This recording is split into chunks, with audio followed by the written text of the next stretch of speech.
Hi everyone, I hope कि आप सब लोग खैरियत से होंगे, क्योंकि इस मुल्क में तो बहुत मुश्किल है कि सब कुछ खैरियत से चलता रहे और सब कुछ खैरियत से होता भी रहे। अभी हाल ही में कल के दिन एक इंसिडेंट हुआ और एक खातून को का गैंग रेप किया गया। उस पर बहुत सारे कमेंट्स पढ़ने को मिले। सुबह से मैं लिख रही थी मुख्तलिफ़ चीज़ें, लोगों ने आके भरपूर तरीके से विक्टिम ब्लेमिंग भी की और ये भी बोला कि जी आप तो मेरा जिस्म मेरी मर्ज़ी वाले लोग हैं। तो उन्होंने भी सोचा मेरी मर्ज़ी, और महरम के साथ क्यों नहीं थी, महरम के साथ होना चाहिए था, महरम के साथ जाना चाहिए था। इसीलिए रिलीजियस डिबेट्स भी आ गई बीच में और बड़ी चीज़ें आ गई।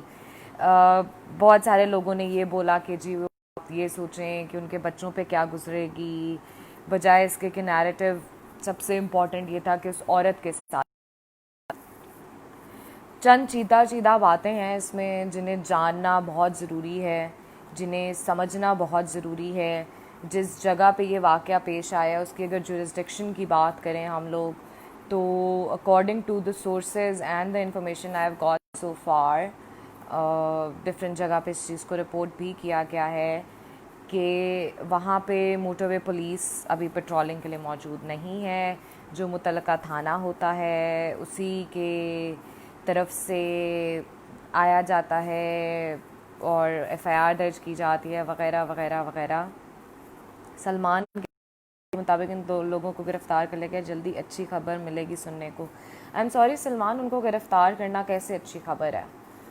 या ये क्या अच्छी खबर होगी? मुझे नहीं समझ आई कि इसमें अच्छी खबर क्या है, क्योंकि हमारे तो सीसीपीओ लाहौर साहब जो हैं साहब है कि जी वो जो खातून हैं उन्हें देखना चाहिए था कि वो इतनी रात को क्यों निकली हैं, वो किसी सेफ जगह से क्यों नहीं गई हैं, उन्हें सोचना चाहिए था कि वो इतनी रात को क्यों निकल रही हैं, एक्सेट्रा एक्सेट्रा। यानी कि वंस अगेन विक्टिम ब्लेमिंग बहुत भरपूर तरीके से की जा रही है। और ये सीसीपीओ लाहौर साहब नहीं कह रहे हैं सिर्फ, ये तो और भी बहुत सारे लोगों ने कमेंट्स में बोला है, डिफरेंट जगहों पे लिखा है कि जी उसको देखना चाहिए था, उसको सोचना चाहिए था।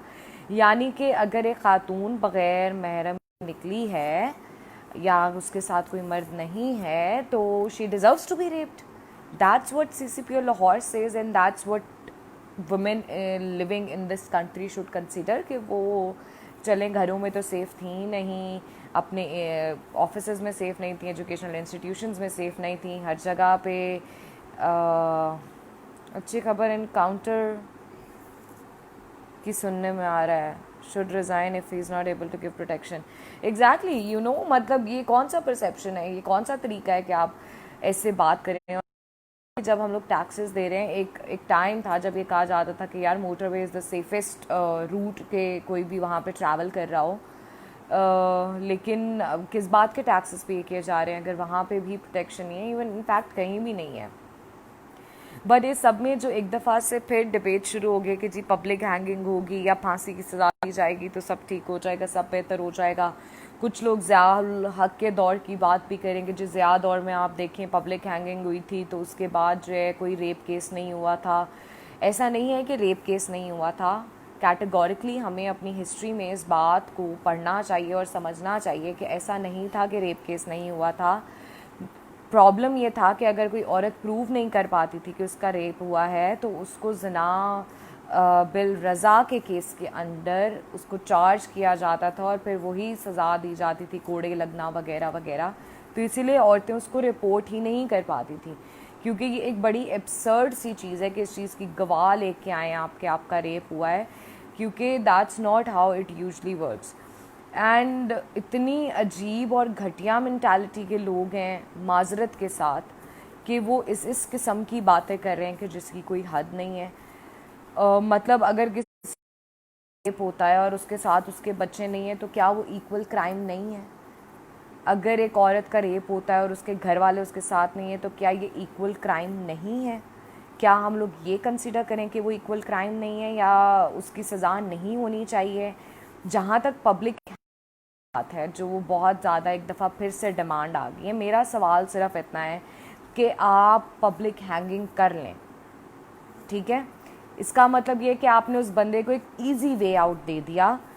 जो बंदा ना शर्मिंदा होगा अपने गुनाह पे, ना उसको कोई गिल्ट होगा, ना उसको कोई तकलीफ़ होगी, वो बड़े आराम से सिर्फ मारा जाएगा। उसको आपने, उसने एक जुर्म किया है, आप उसकी सज़ा दे के उसको मार देंगे। पर जिस से वो खातून, वो बच्चा, वो बच्ची, वो मर्द, वो ट्रांस, वो गुजर रहे हैं पूरी ज़िंदगी के लिए, उसका रिस्पॉन्सिबल कौन होगा? उनको तो इंसाफ, उनका ये इंसाफ कैसे होगा? और फिर ये कि हमारी तो सोसाइटी एक्सेप्ट भी नहीं ना करती उन लोगों को, कोई एक्सेप्टेबिलिटी भी नहीं है। एम्पथी नाम की तो कोई चीज़ ही नहीं है ऐसे विक्टिम्स के लिए जिनके साथ ये सब हुआ है, बल्कि उनको मज़ीद उन पर घटिया इल्ज़ामात लगाए जाते हैं। जैसे कि 2005 में परवेज़ मुशर्रफ साहब ने ये बोला कि जी अजाइलम सीख करने का बड़ा आसान तरीका है, रेप करवा लो। तो ये जो विक्टिम ब्लेमिंग की मेंटालिटी है, वो फिर सदर पाकिस्तान हो, कोई फौजी डिक्टेटर हो, सीसीपीओ लाहौर हो, या हमारी आम आवाम हो, ये तो बड़े आराम से विक्टिम ब्लेमिंग के खेल खेल के जो इनकी अपनी नेग्लिजेंस है उसको छुपा लेते हैं। मैं अभी सैटरडे को I was planning to go back to my home, और मैंने ये सोचा था कि मैं खुद ड्राइव करके चली जाती हूँ, but I don't feel safe any more. I don't think so कि मैं अब उसके बाद जब मोटरवे पे जाऊँगी तो I will be feeling that safe again, I will be feeling that secure again. और कोई भी औरत जो ड्राइव कर रही होगी, आई डोंट थिंक सो वो सेफ फील करेगी। और जबकि हमें ये भी पता हो कि सीसीपीओ लाहौर जैसी पोस्ट पे बैठा हुआ बंदा ये बोल रहा है कि औरत को इतनी रात को निकलना ही नहीं, उसको लेना चाहिए था, उस